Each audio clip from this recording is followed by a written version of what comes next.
क्या कर रहा हूं मैं? दर्पण में देख रहा हूं। आप लोग भी प्रतिदिन देखते होंगे, परंतु प्रतिदिन अपना मुख देखने के बाद भी उस पर लिखी एक बड़ी सीख देखना भूल जाते हैं। अब आप कहेंगे कैसी सीख?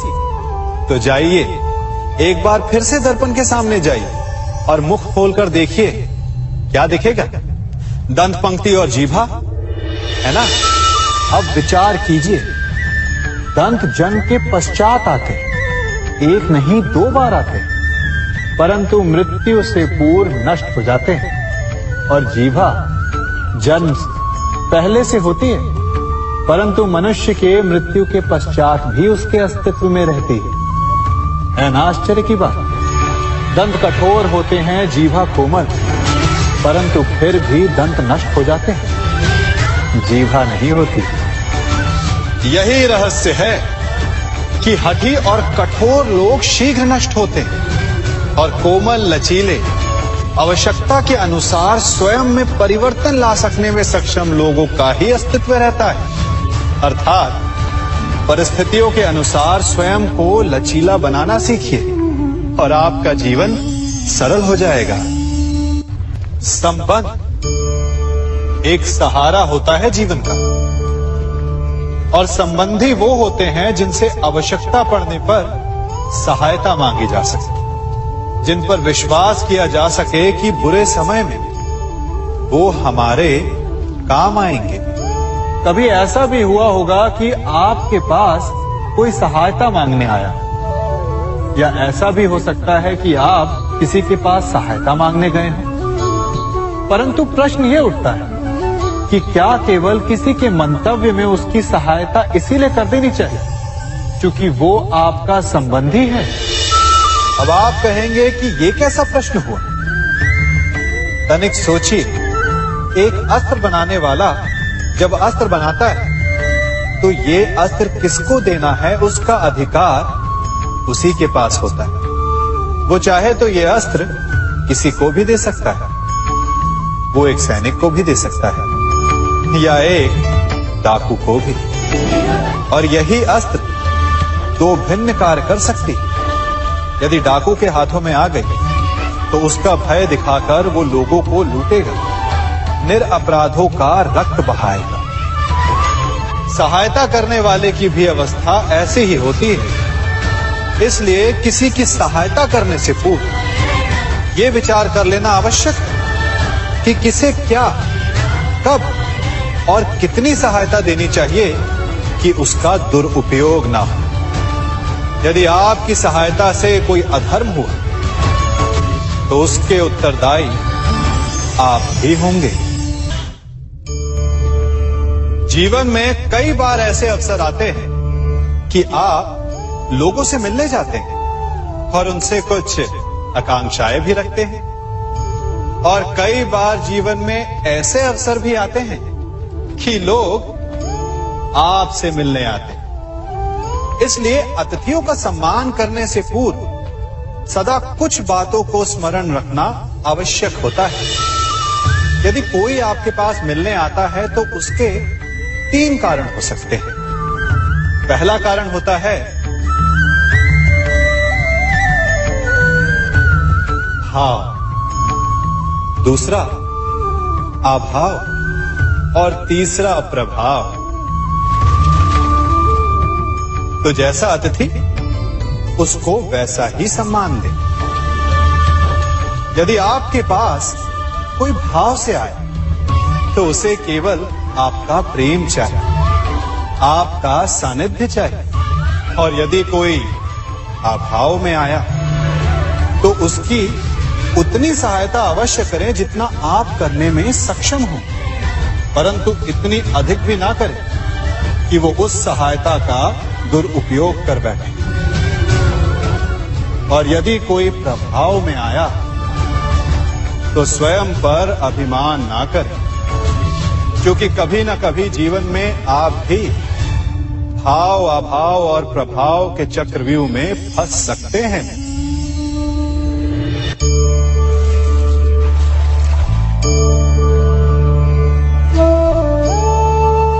यदि जल को मुट्ठी में कसकर बांधें, तो जल कैसे अपना मार्ग बनाकर निकल जाता है? इसी धारा की भांति यही अवस्था हमारे अपनों के साथ भी होती है। अधिकतर हम जिनसे प्रेम करते हैं, हम सदा उन्हें अपने समीप रखना चाहते हैं, स्वयं से दूर नहीं होने देना चाहते।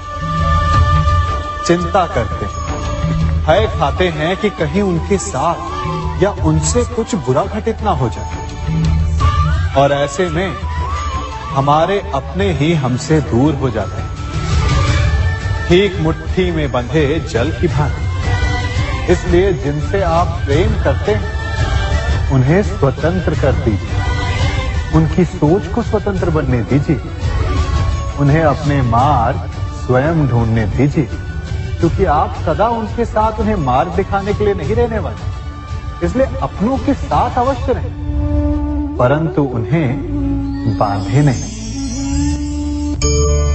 जन्म के पश्चात बालक जब पहली बार अपने नेत्र खोलता है, तो उसका मन उत्सुकता से भरा होता है कि ये संसार क्या है, उसे क्या दिख रहा है।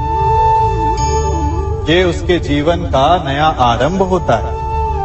परंतु जैसे हम धीरे धीरे बड़े होने लगते हैं, अनुभव अर्जित करते हैं, हमारे मन की उत्सुकता, हमारे जीवन का चाव होने लगता है।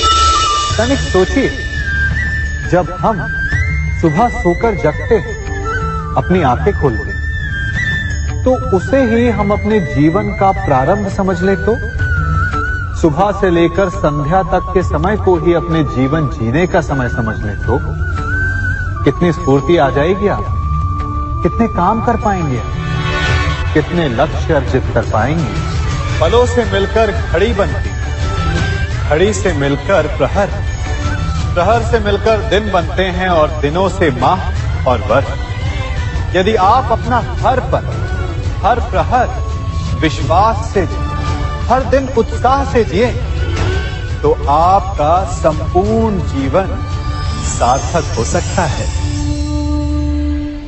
मनुष्य अपना जीवन विश्वास पर जीता है, परंतु विश्वास किसका? तनिक सोचिए, किस पर विश्वास है आपको? महापुरुषों की कही बातों पर, ग्रंथों में लिखे ज्ञान पर, माता पिता की सीख पर, या मित्रों के दिए गए निर्देशों पर, या फिर मेरी कही बातों पर? ये सब विश्वास अपूर्ण है जब तक आपको स्वयं पर विश्वास ना हो। यदि विश्वास करना है तो पहले अविश्वास करने के विज्ञान को भी सीखना चाहिए। आप किसी की बातों पर विश्वास न करें, आप अपने मन से पूछें, अपनी अंतर आत्मा से प्रश्न करें, और जो उत्तर मिलेगा वही सबसे उचित होगा। जब आप अपने मन, अपनी अंतरात्मा पर विश्वास करना सीख जाएंगे, तो नीति ज्ञान सब आपके भीतर से स्वतः उमड़ेगा। और यदि आप स्वयं पर ही विश्वास ना कर पाए, तो धर्म ग्रंथों में लिखे श्लोक, महापुरुषों की वाणी, माता पिता की सीख या मित्रों का निर्देश कोई भी लाभ नहीं दे पाएगा। एक पिता होने के नाते आप अपनी संतान के लिए क्या करते हैं? उसके लिए बहुत सारी सुविधाएं जुटाते, बहुत सारा धन कमाते है ना? और क्या आपको ऐसा लगता है कि यही उचित है आपकी संतान के लिए? इस पंछी को देख रहे हैं, ये भी संतान को जन्म देता है, उन्हें पालता है, पोसता है, उड़ना सिखाता है और भोजन का प्रबंध भी करना सिखाता है। परंतु उनके बड़े हो जाने के बाद उनके लिए अलग से घोंसला नहीं बनाता। क्यों? क्योंकि यदि इसने संतान को सब कुछ करके दे दिया, तो संतान क्या करेगी? वो अपनी संतान को तब तक भोजन कराता है जब तक उसकी संतान स्वयं भोजन का प्रबंध करने में सक्षम नहीं हो जाती। और उसका लाभ यह मिलता है कि उसी की भांति उसकी संतान आत्मनिर्भर बनती है। इसलिए अपनी संतान को उतनी ही सुविधाएं दें जितनी आवश्यक है। मोह को त्यागें। आपका उनसे मोह उन्हें कभी आत्मनिर्भर नहीं बनने देगा। अपनी संतान को कर्म करना सिखाइए। यदि आपकी संतान कर्म करना सीख गई तो वो धन स्वयं कमा लेगी। और यदि वो आलसी अकर्मण्य बन बैठे तो आपके संचित धन का भी नाश कर देगी। संसार में सबसे बड़ा संबंध कौन सा है? अब आप पूछेंगे कि यह कैसा प्रश्न हुआ? इसका उत्तर तो बड़ा सरल है, यही ना? परंतु इस प्रश्न के भी कई उत्तर हैं। कोई कहेगा माता और पुत्र का संबंध, तो कोई कहेगा पिता पुत्री का संबंध, तो कोई पति पत्नी का, और तो कोई भक्त और भगवान का संबंध। परंतु तनिक गहराई से देखेंगे तो पाएंगे कि ये सारे संबंध या तो जन्म से जुड़े होते हैं, या समाज में बना दिए जाते हैं, या फिर किसी आकांक्षा के चलते बनते हैं। तो सबसे बड़ा संबंध कौन सा होता है? उलझ गए ना? सबसे बड़ा संबंध होता है मित्रता का, क्योंकि मित्र हम स्वयं चुनते हैं, जिसमें ना कोई आकांक्षा होती है, ना ही कोई स्वार्थ छिपा होता है।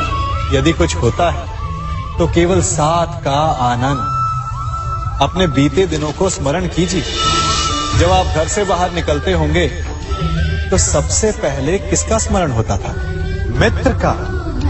परंतु जैसे जैसे मनुष्य बड़ा होता जाता है, सफल होता जाता है, मित्र छूटते जाते हैं। और फिर वो अपनी आय, अपने जीवन के स्तर के अनुसार मित्रता करने लगता है।